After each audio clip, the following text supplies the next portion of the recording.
Well, it is awesome to have all of you with us today. My name is Chris, one of the pastors here, and we're in this series titled Shift, Opt for the Exceptional. And it was Christmas morning.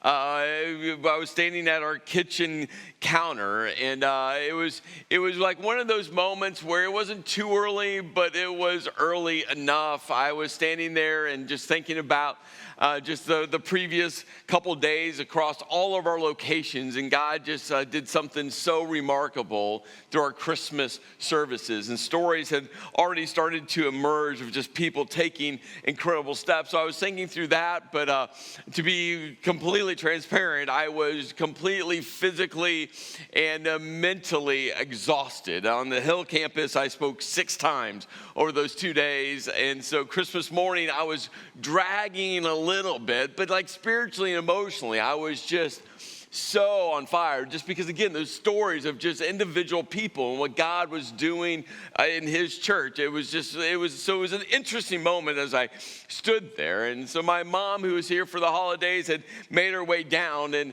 over the years, my wife and I, around the Christmas time, we've added to our lengthening tradition list. And so one of our traditions Christmas morning is to drink really good hot chocolate, not the powder type, like the shaved chocolate type. If you've ever had it, you know it is at a whole nother level. But not only getting good hot chocolate, the day before we made homemade marshmallows. If you've ever had a homemade marshmallow, you will never go back to the bag variety. So I'm standing there with my mom, and we're getting all the hot chocolate ready because we drink that before we head in to read the Christmas story and open presents. My mom's standing there, and all of a sudden I heard, you would normally say the pitter-patter of little feet coming down the stairs, but our girls are now older, and so it was more like the rumbling of feet coming down the stairs. And I was in just a normal conversation with my mom, just, it's Christmas morning, we're getting hot chocolate ready, and all of a sudden my mom says this. She goes, by the way, your dishwasher is broken. I'm like, Merry Christmas to me. She goes, yeah, it happened yesterday, but I didn't want to bother you because you have all the Christmas services, so I didn't want to add another thing to your plate. I'm like, so you waited until Christmas morning. That's better, right? She goes, well, you're going to find out at some point. I'm like, good point, right? At some point today, I will know that the dishwasher doesn't work. And then here's the thing. When we bought the house, we knew that all the appliances were original appliances and that they were going to quickly hit kind of just that shelf life of all appliances. And my wife and I just said, well, we're just going to wait it out, and as they start to break, we'll repair them. And so Christmas morning, I'm thinking to myself, well, that's not the number one thing I wanted to spend money on Christmas Day, but at least it's the dishwasher, not the refrigerator, right? That would be a worst case scenario. It's the dishwasher, and we have kids that can wash dishes, so we can make our way through this. So my wife and I, we're sitting around opening presents, and we start to talk about the question: which dishwasher should we purchase, right? It's the question. And so we started on our journey to try to discern which dishwasher. Now it's important to know, I had not purchased a dishwasher in over 20 years. The first house we bought in Vegas, we had to replace the dishwasher, so we replaced that one. But over the years, our other houses had newer appliances or brand new appliances. And so it's been over 20 years since I went to look for a dishwasher. So we started on this journey to go, well, which dishwasher should we purchase? And the first decision was budget. And I never realized you could spend over $2,000 on a dishwasher. Seriously. I'm like, just hire me. I'll do that. I'll do your dishes for over $2,000. I'm not saying I'll do them good, but I'll do your dishes, right?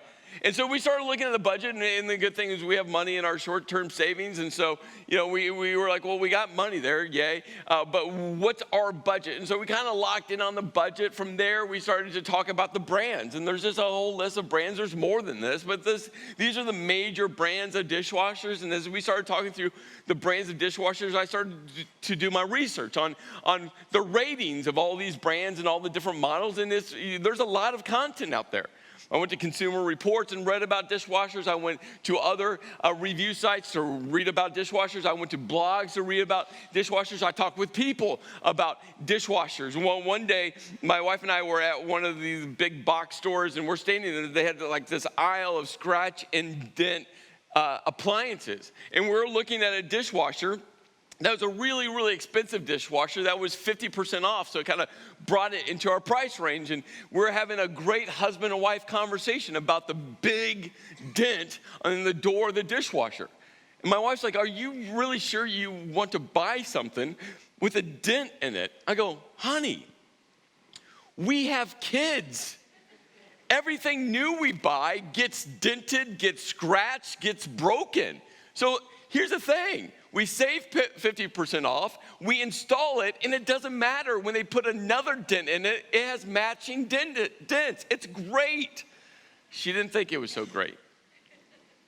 As we're sitting there having that husband and wife conversation, as many of you understand those moments, this guy, very nice guy, kind of inserts himself into our discussion. And I'm like, hey, he was a really nice guy. And he goes, hey, I just want you to know I was kind of overhearing your discussion. And I'm like, really?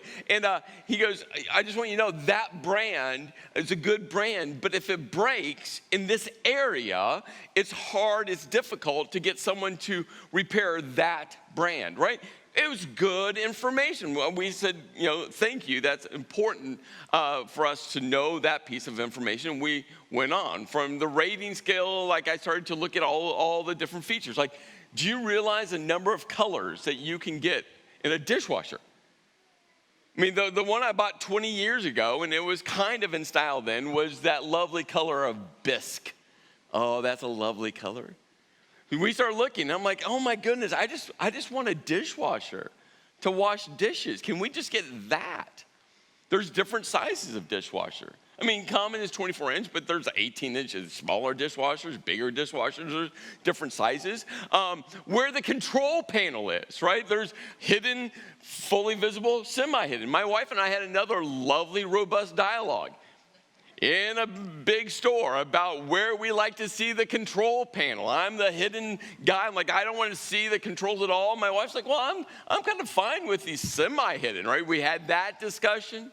Do you realize that there's dB levels on dishwashers now, how loud or how soft they are?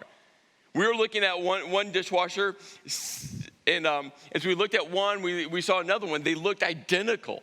Same brand, same handle, the control panel was hidden, like they look, but one was $100 more than the other. And so I was like, well, why is it $100 more? And I brought it down to only two features. One of them being the decibel level. The one that was $100 more was 7 dB quieter. And I thought to myself, for $100, does that matter? I mean, I love my kids, but they are loud. I'm pretty sure that there's not a dishwasher louder than my girls. And then I thought to myself, I wonder if there's a dB level on my girls that I could just turn down a little bit, right? Doesn't matter. Then as we're researching, like cycles, from 2 cycles to 15. There's a dishwasher out there with 15 cycles. And I'm thinking to myself, well, that's interesting, because there's not a dishwasher with just 1 cycle. I want that dishwasher. You know what that cycle does? Wash dishes. I'm going to invent the dishwasher with 1 cycle. I'm going to make billions of dollars because people will buy it, because who needs 15 cycles on a dishwasher? And then I started reading through all the other features. And this is just a few of all the features. And I started thinking to myself, it's like, we entered into this journey to buy a dishwasher. Which one? And we have consumed so many hours of researching and talking and seeing and getting insight and wisdom. Like, it's been a journey, and I bet you're wondering, well, what did you choose? Which dishwasher did you choose?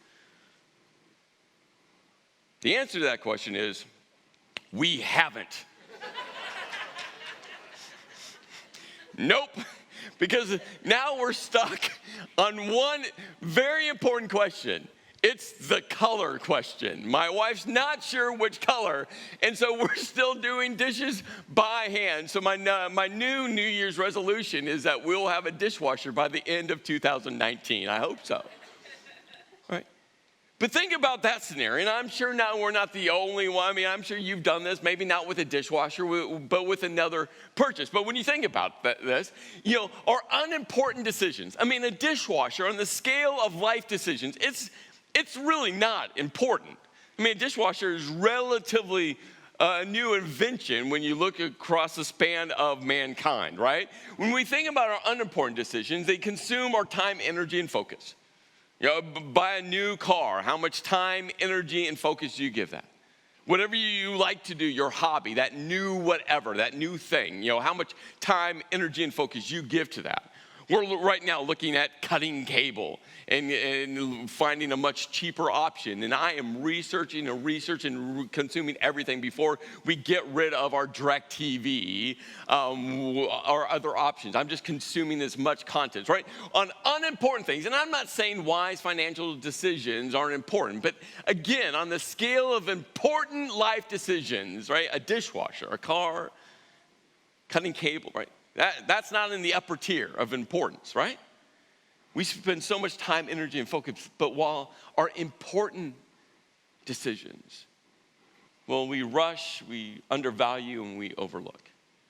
Do you realize that 90% of all of our stress, all of our messes, all of our drama in life are connected to three things? 90%. Three areas: relational, sexual, and financial. 90% of all of our stress, all of our hurt, all of the messes in our life, all of the difficulties, all the things that keep us up late at night. I tell you, it is not keeping me up late at night that we don't have a dishwasher. Now, when I walk into the kitchen the next morning and they're in the sink, well, that's a moment, right? But it's not keeping me up at night. 90% of all of our hurt, our pain, our messes, our stress are connected to relational, sexual, and financial. And think about this. We spend so much time, energy, and focus on the unimportant things. And we don't apply that same time, energy, and focus to the 90% that is so critically important. And you see, your choices today will follow you into tomorrow, which will reveal your past. And it's a truth that we all get. I'm sure you have said or at least thought of. I'm sure you have a friend who has said or you've thought about them. This simple line: how did I get here? How did I get into this financial mess again? How did I get into another dysfunctional, hurtful relationship again? How did I get into another career path that is causing me so much stress, so much hurt? How did I get here again? And the truth is that every choice you make today will follow you into tomorrow, and that will reveal your past. It's simple. It's so true. And that's why we need to take all that time, energy, and focus that we apply to the unimportant things and apply it to those three areas: relational, sexual, and financial. You see, this entire series is really focused on that God desires for you. He's actually designed for you to live an exceptional life. But you're not going to live an exceptional life because you want to, or even if you make the bold statement of, I will. But this series is all about helping you be able to say, I am living an exceptional life. I am. But it starts with the decisions, the choices that you make today that will follow you into tomorrow, which will reveal your past. Well, last week at the end of part 1 of the series, I asked this question. Why do we know the right choice and still make the opposite choice? It's something that we all have lived through. You know the right decision to make, and there's something within you, something within me, and we find ourselves making the opposite decision. So today we're going to actually get, some wisdom around how to stop doing that. But there's another reality, because you are part of this reality, right? Because you follow yourself into tomorrow, and your past is your past. You're in every one of those decisions, that 90% that has created so much hurt, so much stress, so much mess in your life. You are part of all of that, right? So you're part of that, but there's another force at play here, and that's culture. And culture will bait you to the edge and mock you when you cross it. We see this at play all the time. Culture will say, just go hang out with your friends. Go out on Friday night, have one drink, have another drink, have another drink. And it goes from, one night a week, and then all of a sudden you have another group of friends that go out another night. And so you're going with them, and another group, and you're going out with them. And before you know it, you can't stop. And the culture, they said, God, come on, have fun, let loose, just have one, just have two. That same culture mocks you when addiction has control over you. Culture says, hey, you've worked hard, you've earned nice things, you've earned a nice car, you've earned nice clothing, you've earned all of this. Go ahead. Put it on credit card. Pay for it now. You can pay for it later. You've earned it. Till all of a sudden one day you open up that credit card bill and you see that number. Now culture says, you should have been smarter. You should have not bought all that. What were you thinking? Look at that interest rate. Culture will say, hey, it's your life. Do what you want to do. Until you do what you want to do. And your marriage is falling apart. Your kids have stopped talking to you. See, culture, I'm just telling you, it's out there. It will bait you to the edge and then mock you when you cross it. So we're going to look at some wisdom found in Proverbs, written by King Solomon. And before we get into what he's going to share with us, because it's going to help us, it's going to help us in this entire area. Solomon does something so important that we got to kind of understand to follow the format of what he's going to write. And it's a format we understand to this day. It's this conditional phrase format. If, then. We discovered this. I mean, this is a math deal. This is just a life principle, right? If you study hard in school, then you will get good grades. We know this in the workplace. If you work hard, work diligently, give your all, then you will succeed. Right? We get this if-then principle, but what's important is so many times we want to skip the if and go straight to the then. We want the then because that's the fun part. And Solomon's like, no. There's a whole bunch of if. And if you do these things, then you're going to get to.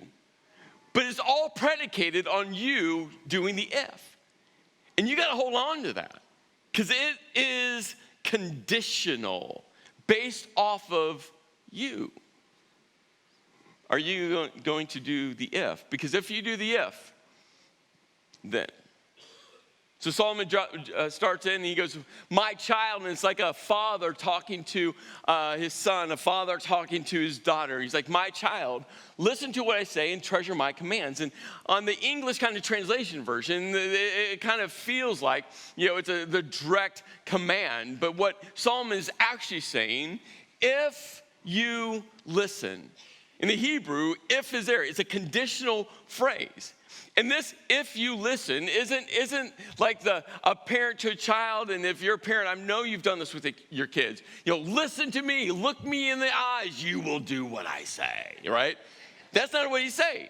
It's more that father to a child leaning back to say, I just want you to know, if you decide to listen, if you decide to accept this wisdom, if you choose, it's up to you, right? That's why the if condition is so important. If you, it's not a command.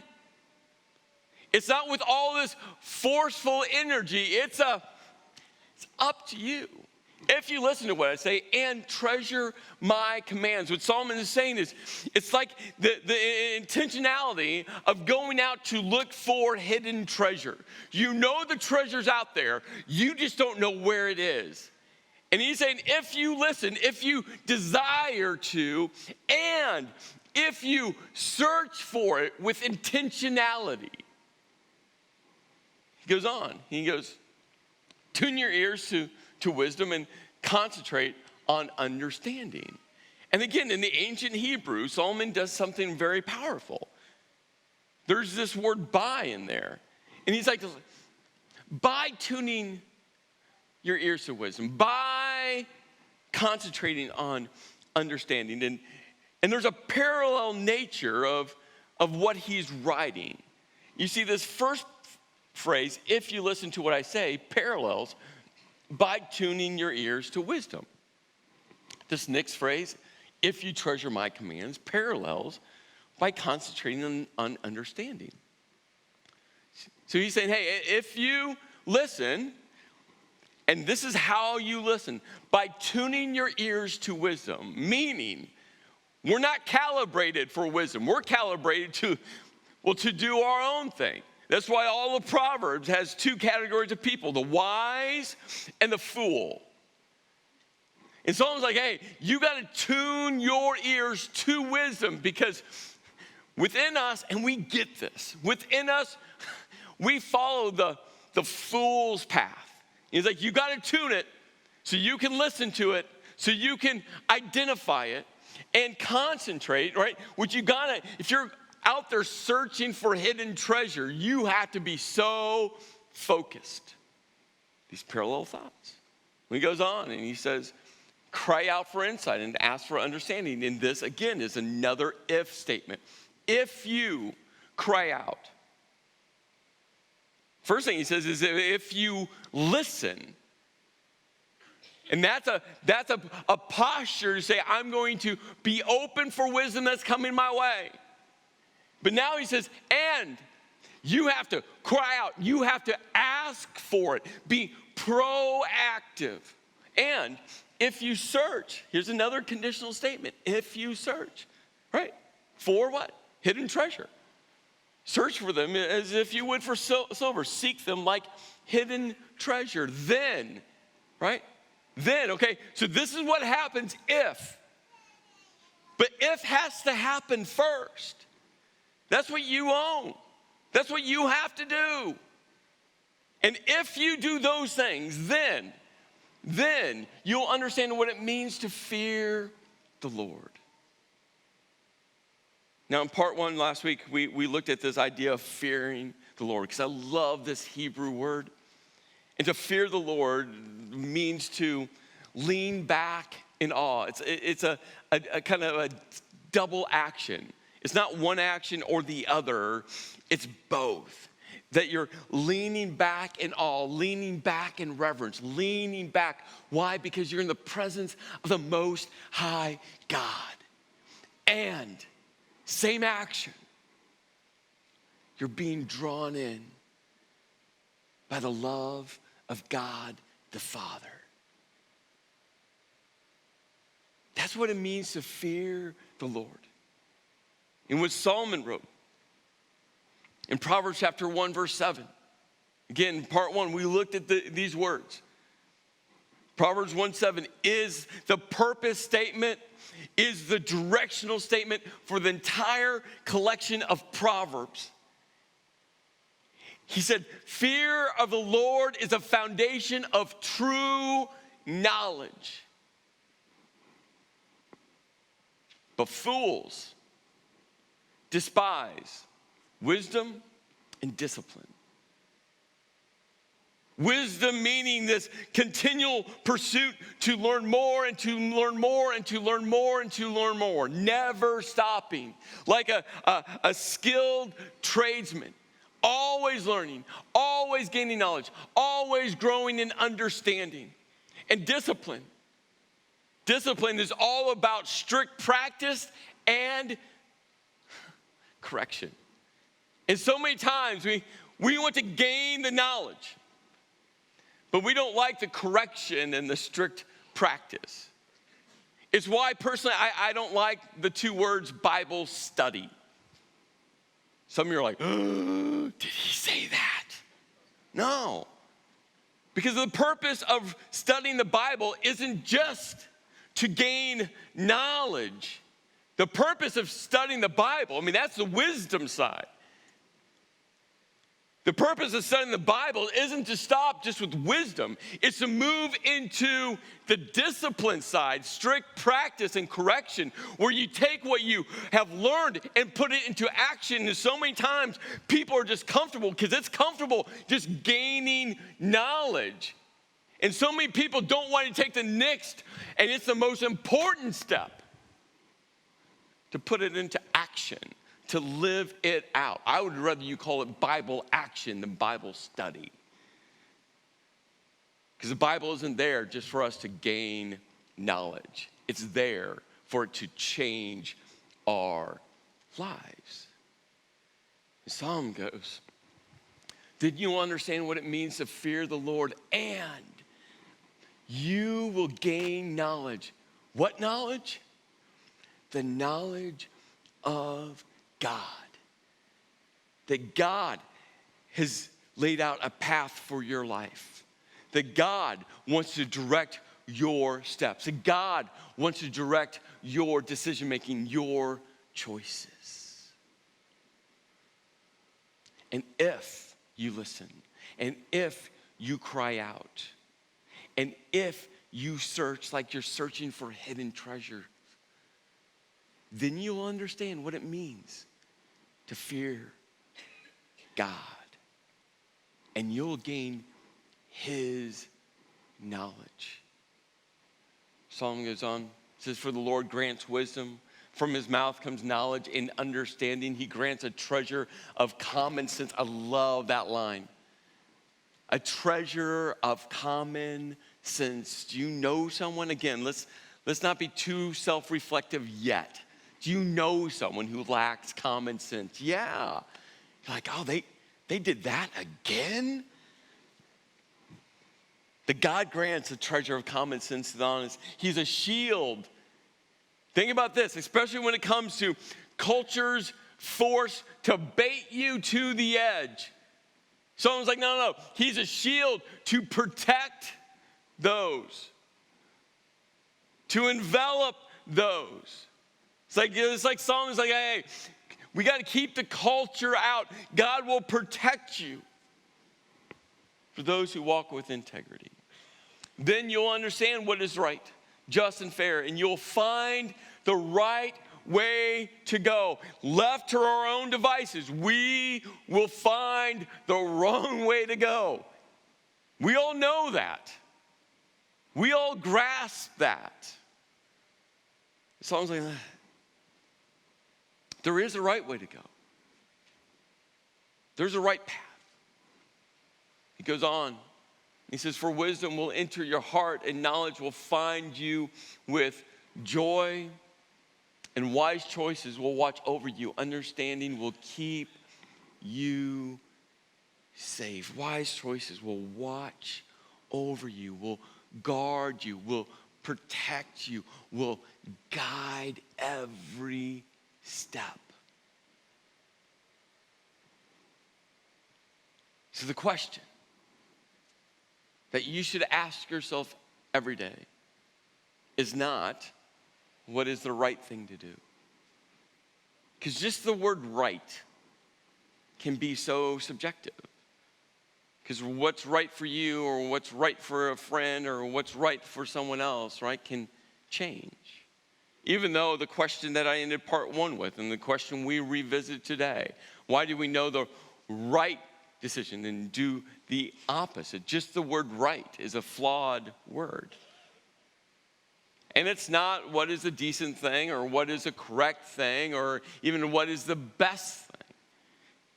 The question I want to challenge you with asking yourself every moment of every day when you go to make a decision, especially the important, is what is the wise thing to do? Because wisdom comes from God. So what's the wise thing to do? So we think about those three areas of our life that cause 90% of all of our stress, all of our hurt, all of our messes. Relational, sexual, and financial.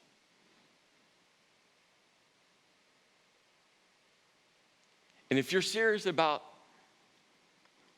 seeking the wise thing to do and putting it into action, here are 3 steps that will lead you to the wise thing to do. The first thing is, it starts with fearing God.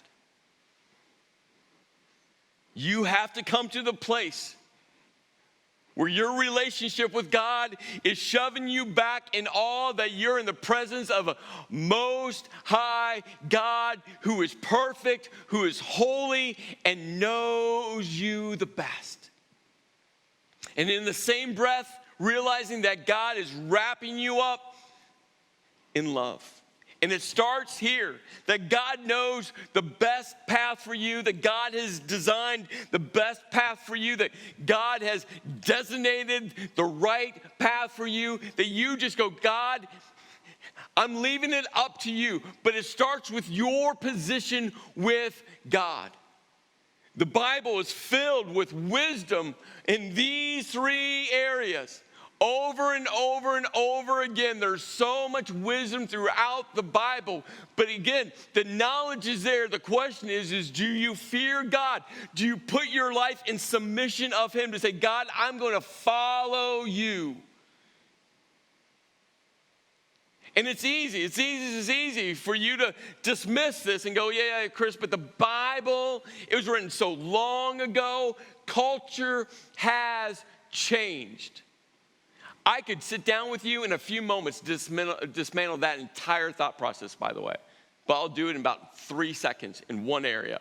Because I've heard people say that, especially around sexual immorality or morality.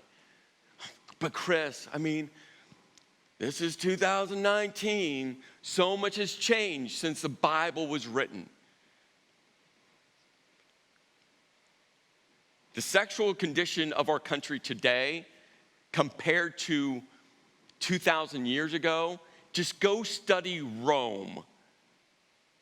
It makes what we deal with today, it makes us look like Mayberry compared to what Rome was doing.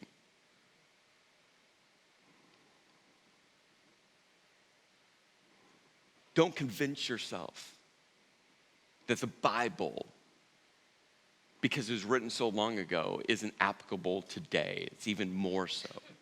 Because the condition of humanity, especially in those 3 areas, not much has changed. It all starts with fearing God. And then you've got to face yourself. Face yourself.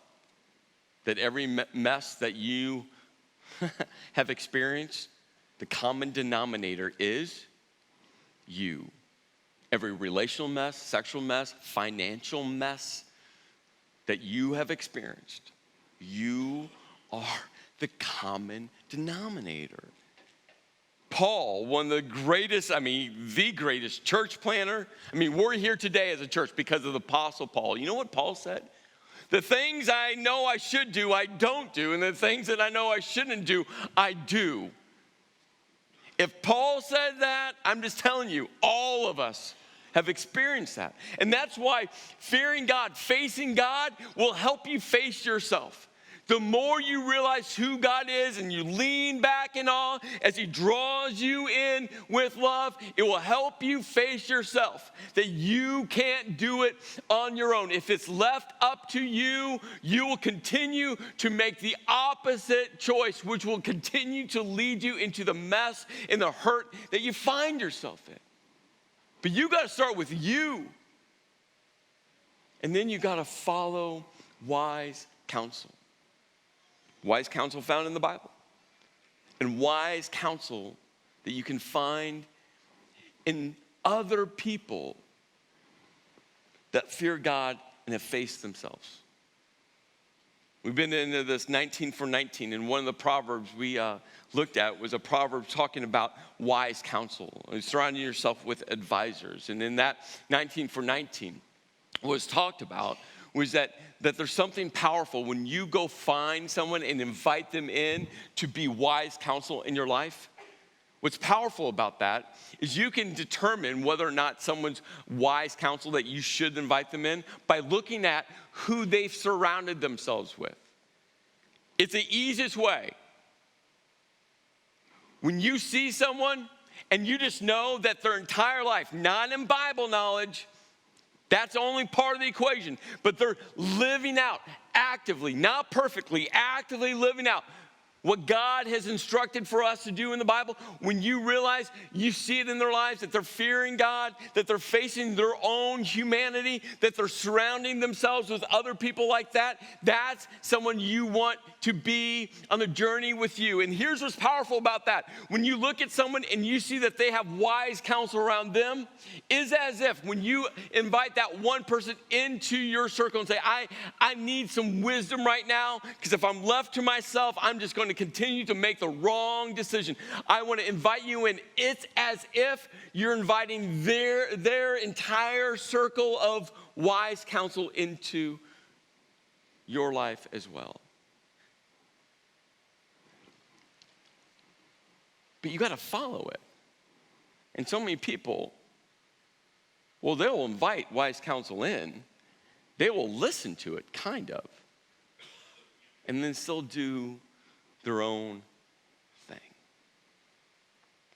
You see, your choices today will follow you into tomorrow, which will reveal your past. How did you get to where you are today? How did you get into the stress that you are in today? Well, it's every choice you make today. So the challenge for you is this, because you're going to make decisions, you're going to make choices. The question is, are they going to be wise choices? And wisdom starts with fearing God. It's the foundation of true knowledge. But a fool despises wisdom and discipline.